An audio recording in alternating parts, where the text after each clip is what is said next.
조선에 기록한 페이지를 넘기다 보면 공식 역사에는 남지 않았지만 사람들 사이에 오래도록 전해진 이야기들이 있습니다.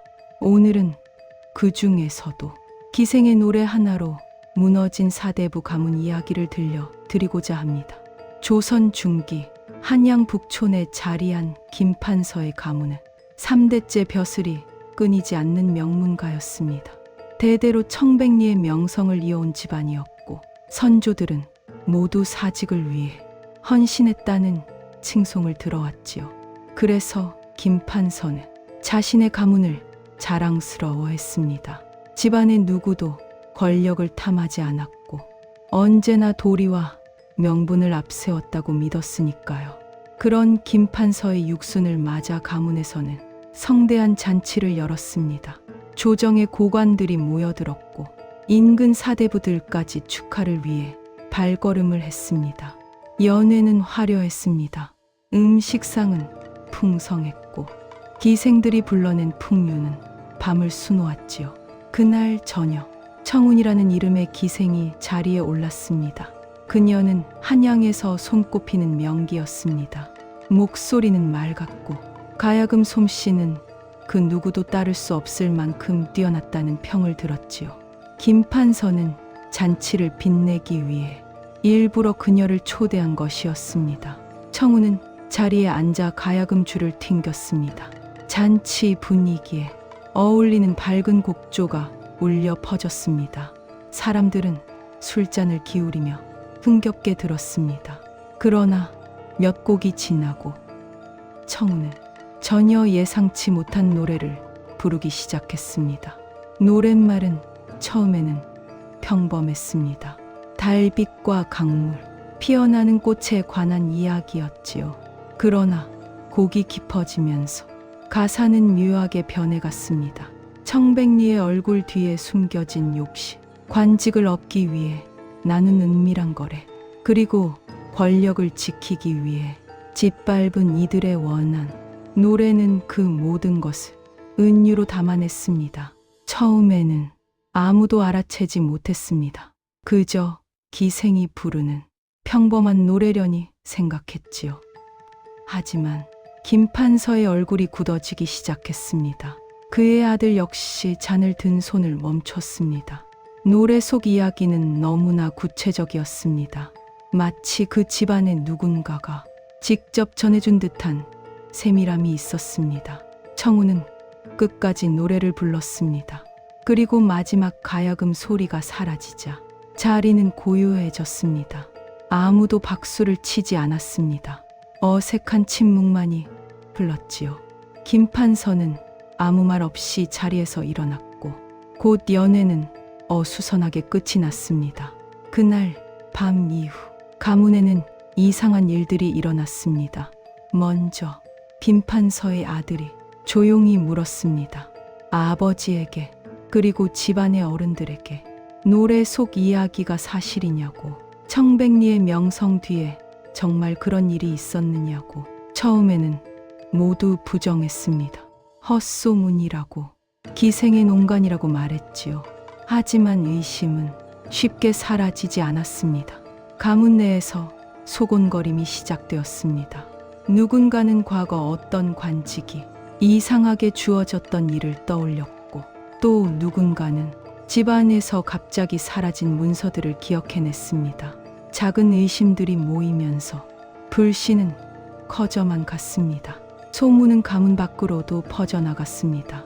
연회에 참석했던 사대부들은 자신들의 집에 돌아가 그날의 이야기를 꺼냈습니다. 청운이 부른 노래가 무엇을 의미했는지, 김판서 집안에 정말 그런 비밀이 있었는지, 마른 꼬리에 꼬리를 물었습니다. 처음에는 수군거림이었지만 시간이 지나며 확신에 찬 소문으로 바뀌었습니다. 김판서는 이를 바로잡으려 애썼습니다. 주변 가문들에게 해명하려 했고, 조정에서도 자신의 결백을 주장했습니다. 하지만 한번 흔들린 신뢰는 쉽게 회복되지 않았습니다. 사람들은 그의 말보다 청운의 노래를 더 신뢰하는 듯 했습니다. 어쩌면 그동안 쌓아온 완벽한 명성이 오히려 독이 되었는지도 모릅니다. 사람들은 완벽해 보이는 것 뒤에 숨겨진 추함을 더 믿고 싶어 하니까요.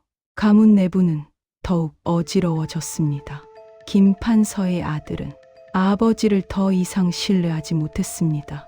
가문의 다른 구성원들도 각자의 이익을 따지기 시작했습니다. 누군가는 집안을 떠나겠다고 말했고, 누군가는 자신만은 결백하다며 다른 이들을 의심했습니다. 한때 견고했던 가문은 서로를 의심하며 갈라졌습니다. 조정에서도 김판서에 대한 시선이 달라졌습니다. 과거에는 청렴한 신하로 대우받았지만 이제는 의심의 눈초리를 받았습니다. 그가 맡았던 중요한 직책들이 하나둘 다른 이에게 넘어갔습니다. 명분은 다양했습니다. 나이가 들었다는 이유, 건강이 좋지 않다는 이유. 하지만 모두가 알고 있었습니다. 진짜 이유는 신뢰를 잃었기 때문이라는 것을. 그렇게 몇 해가 지났습니다. 김판서는 결국 벼슬에서 물러났습니다. 그의 아들 역시 더 이상 조정에 나아가지 못했습니다. 가문은 서서히 쇠락의 길로 접어들었습니다. 한때 드나들던 고관들은 더 이상 찾아오지 않았고 집안의 재산도 하나둘 흩어졌습니다. 명성을 잃은 가문은 더 이상 힘을 유지할 수 없었습니다. 그렇다면 청우는 어떻게 되었을까요? 그녀는 그날 이후 자취를 감췄습니다. 어떤 이는 한양을 떠났다고 했고, 어떤 이는 이름을 바꾸고 다른 곳에서 살고 있다고 했습니다.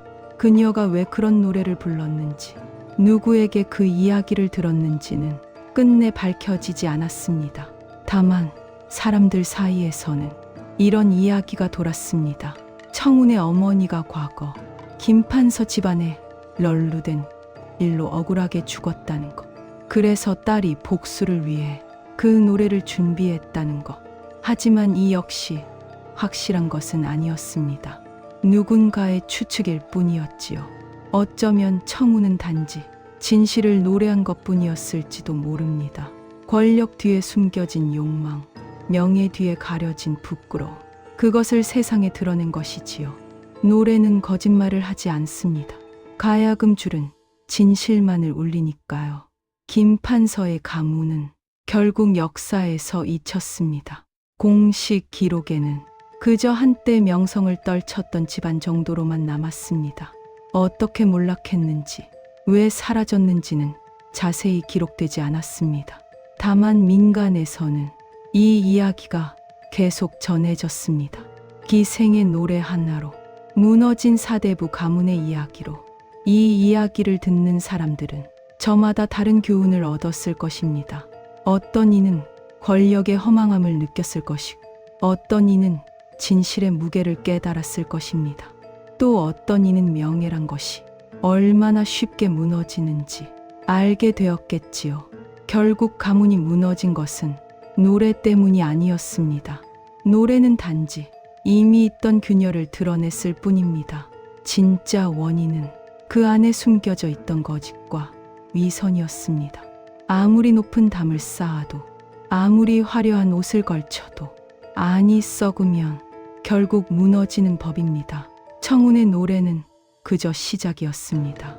그 뒤로 일어난 모든 일들은 가문 스스로가 만들어낸 결과였습니다. 의심이 의심을 낳았고 불신이 불신을 키웠습니다. 결국 그들을 무너뜨린 것은 외부의 적이 아니라 내부의 균열이었습니다. 세월이 흐른 뒤 김판서의 집은 다른 가문에 팔렸습니다. 한때 권세를 누리던 그 집안의 후손들은 뿔뿔이 흩어졌습니다. 어떤 이는 시골로 내려가 평범하게 살았고, 어떤 이는 이름조차 바꿔 과거를 지웠습니다. 명문가의 자긍심은 사라졌고, 그들이 쌓아온 명성도 바람에 흩어졌습니다. 하지만 청운의 노래는 남았습니다. 기생들 사이에서, 그리고 민간에서 계속 불렸습니다. 가사는 조금씩 바뀌었지만 그 안에 담긴 의미는 변하지 않았습니다. 권력은 영원하지 않다는 것, 명예는 진실 앞에서 무너진다는 것, 그리고 숨겨진 거짓은 언젠가 드러난다는 것. 어쩌면 이 이야기는 경고였을지도 모릅니다.